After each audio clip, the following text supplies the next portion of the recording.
हाय friends, मैं हूं Manav. Welcome to movie Shuvi. करते हैं आपसे पॉजिटिव सा नमस्कार। ये जो मूवी रिलीज हुई है स्त्री टू, इसके बारे में इतनी बातें करने का मन कर रहा है ना, इतना कुछ बताने का मन कर रहा है कि मतलब कह सकते हैं कि स्पॉइलर देने का बिल्कुल भी लेकिन मन नहीं है।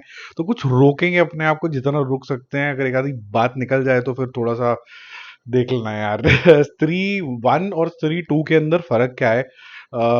फर्क तो एक सबसे पहले बम्पर ओपनिंग का है। हाउसफुल का जो सबसे बड़ा जो बोर्ड पहले दिन से लग गया है ना, ये नेक्स्ट लेवल की अचीवमेंट है।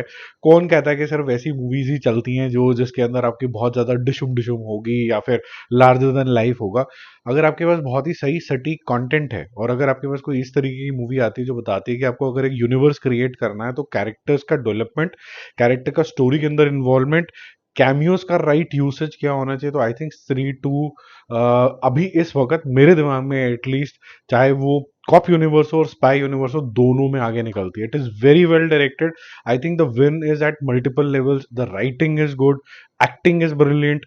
हम ये लोग ज्यादा थैंक यू नहीं बोलते हैं लेकिन the casting is absolutely brilliant. और यहाँ पर कैमियो, एक स्पेशल कैमियो है जहां पर आप बोल सकते हो कि भाई खिलाड़ी खेल गया। अब इससे ज्यादा मैं कुछ नहीं बता सकता हूँ, लेकिन क्या जबरदस्त तरीके का यहाँ पर सेटअप किया गया। देखो स्त्री वन में जो आपको पसंद आया था, स्मॉल टाउन टॉक्स, छोटी सी बात कहीं भी फैल जाती है तभी फोकलोर बन सकता है ना, कि भाई बातों से बड़ी बड़ी बातें निकल आई, क्या सच है नहीं है, भूत है नहीं है, क्वेश्चन मार्क कैसे रेज होगा जब तक छोटी सी जगह नहीं दिखाओगे जहां बातें जल्दी ट्रैवल कर सकती हैं।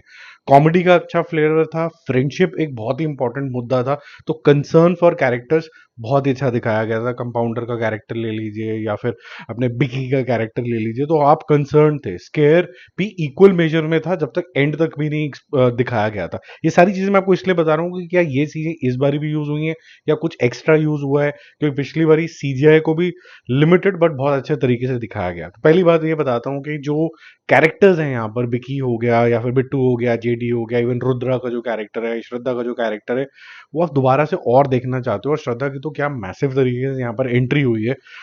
अनएक्सपेक्टेड टाइम के ऊपर उसकी एंट्री होती है और फिर उसके बाद सारा स्क्रीन टाइम में वो होती ही होती है। तो राइटिंग बहुत अच्छी है, लिंकेज बहुत अच्छी है, कैरेक्टर्स जो हैं वो आपको बहुत लवली लगते हैं, कैमियो राइट प्लेस पे आते हैं, और इंटरसेप्शन जहां होनी चाहिए, जो मूवी का एलिवेशन जहां आना चाहिए, जैसे इंटरवल ब्लॉक जो है वो काफी ज्यादा जबरदस्त है। इट मेक्स एब्सोल्यूट सेंस कि वो वहां पर क्यों डाला गया है, वो कैमियो क्यों आया, वो भी आपको बहुत जबरदस्त लगेगा। जो दूसरा कैमियो है वो थोड़ा सा ऑब्वियस था कि ये यहाँ पर आएगा आएगा। और वो जो कैमियो है वो सेकंड टाइम में वैसे उसका कैमियो देख रहा हूँ, तो इंटरेस्टिंग तरीके से उसका लिंकेज डाला गया और इससे ये उम्मीद आ जाती है कि शायद किसी की किस्मत बहुत ज्यादा खुलेगी जब स्त्री थ्री आएगी। तो डायलॉग्स फर्स्ट हाफ के मुझे बहुत ज्यादा इंटरेस्टिंग लगे, टू बी वेरी ऑनेस्ट, क्योंकि वो बहुत ज्यादा सिचुएशनल हैं और ज्यादा अपार शक्ति जो है वो आपको एक अलग जोन के अंदर लेके चला जाएगा। हालांकि मेरे को उम्मीदें बाकी कैरेक्टर से भी उतनी ज्यादा थी, और नो डिसअपॉइंट किसी भी एंगल से नहीं करते हैं, लेकिन आपको ऐसा लगता है कि ये थोड़ी सी बाजी ज्यादा मार गया। राजकुमार राव ब्रिलियंट अगेन, और बाकी सारे कैरेक्टर्स भी जबरदस्त। Pankaj Tripathi, I would just say that थोड़ा सा रिपीटेटिव हो रहा है भाई, थोड़ा सा कुछ अलग करना पड़ेगा। सेकंड हाफ, जब तक आप फर्स्ट मूवी का पार्ट समझ लाते हैं, सेकंड मतलब सेकंड पार्ट का फर्स्ट हाफ समझ लेते हैं, तो आप थोड़ा सा प्रेडिक्टेबल जोन में जाते हैं, क्योंकि वहां पर आप फाइट के जोन के अंदर चले गए हो, लेकिन फिर भी एक ट्विस्ट डाला गया है जो कि अच्छा है। तो मोटे मोटे लेवल पे सरकटा का आतंक बढ़ चुका है। वो मोहतरमाओं को ले जाता है और अब उसका सोल्यूशन ढूंढना है, कैसे ढूंढेंगे, स्त्री का इस्तेमाल कैसे होगा, अचानक से प्रकट हुई हुई श्रद्धा क्या करेगी। तो जो हॉरर लेवल है वो भी मेंटेन होता है, बट मैं स्टिल बोलूंगा कि हॉरर लेवल स्त्री का पूरे हॉरर यूनिवर्स में सबसे बेटर था। ये वाले के अंदर भी अच्छा है लेकिन वो वाला स्केयर आपके लिए नहीं क्रिएट होता है, क्योंकि कॉमेडी भी अच्छी खासी सी है यहाँ पर। तो जो डर लगना चाहिए ना, वो दो तरीके से लगता है आपको। एक, इन कैरेक्टर्स के लिए डर लगता है कि वो डर भूतिया डर नहीं है कि कुछ हार्म ना हो जाए, वो वाला डर है, ठीक है।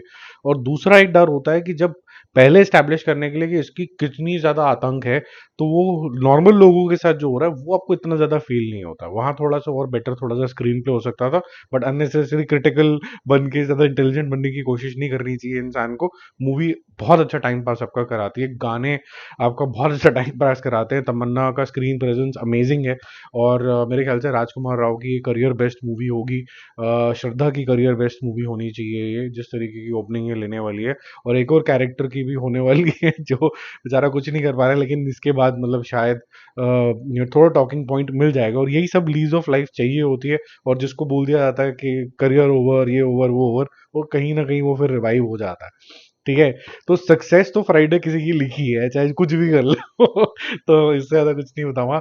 बाकी अब जल्दी मिलेगा और रिव्यूज़ और अपडेट के साथ। Go and watch it with your family. It's a clean movie, nothing vulgar, no गाली, nothing, meant for the family audience only. Go with your kids.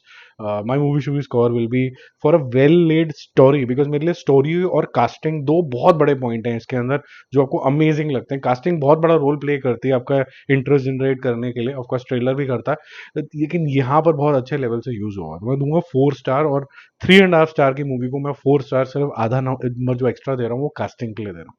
Bye bye.